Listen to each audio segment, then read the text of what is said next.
Guys সৰুতে যেতিয়া বেলেগৰ ঘৰত টিভি চাব গৈছিলোঁ, একেলগে 10-12টা চলি বহি পেলাই শক্তিমান এইগিলা কিবা চাই আছিলোঁ। হঠাতে কোনোবা এটাই পাদি দিলাক, ফুচুংকে পাদি দিছি। পাদৰ পুৰা গন্ধ ওলাই গেছি, একদম পুৰা গন্ধ ওলছি। কি কৰব?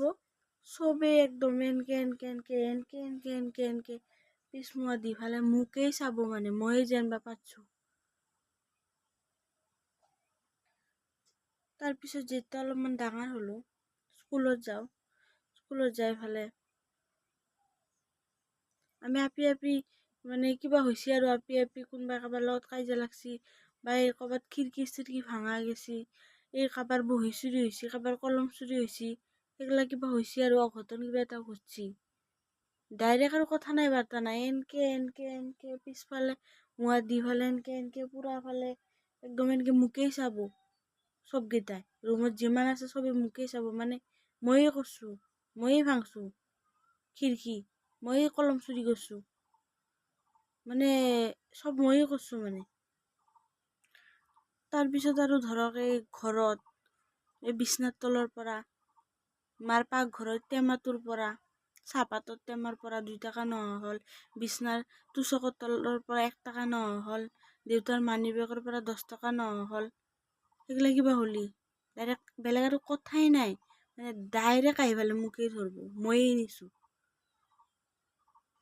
আৰু আৰু এতিয়া কি হৈছে, এতিয়াতো ডাঙৰ হলো, সেনকে গেল সেইগিলা সময়খিনি। একদম সৰু কালৰ পৰাই কাহিনীগিলা গেল, এতিয়া ডাঙৰ হৈছো, বিয়াৰ বয়স হৈ গেছি। এতিয়া লগৰ আপিগিলা যি আছে, তাহাঁতৰ বয়ফ্ৰেন্ড থাকে নহয়, বয়ফ্ৰেন্ড গিলাৰ লগত তাহাঁতৰ পুৰা ডেটিং ফেটিং মাৰি থাকে। কাবাৰ যদি ব্ৰেকআপ হয় নহয়, সবেই মোকেই সন্দেহ কৰে, মানে ময়ে কৰছো, মহা পাপী, ময়ে তাহাঁতৰ ব্ৰেকআপ কৰাইছো। তাহাঁতে নিজে কি কৰছি, নিজে কেনকে ব্ৰেকআপ হয়েছে সেগলাৰ খবৰ নাই, ময়ে ভাঙছো হেনায়ান। তা ভগৱানৰ ওচৰত মোৰ এটা কথাই যে, ভগৱান মোক বনাইছিলা, তুমি বনাই পেলাই পৃথিৱীখনত পঠাইছ, মুখত থপৰাটো অলপমান ভাল নকৰলাই, যে মানুহে মোক চুৰ বুলি ভাবে, বদমাছ বুলি ভাবে। কেনে কৰলা তুমি? সবেই মোক চুৰ বদমাছ বুলি ভাবে, হা? থপৰাটো অলপ ভাল কৰলি, মোৰ আজি এইটো পৰিস্থিতি নহলা হয়।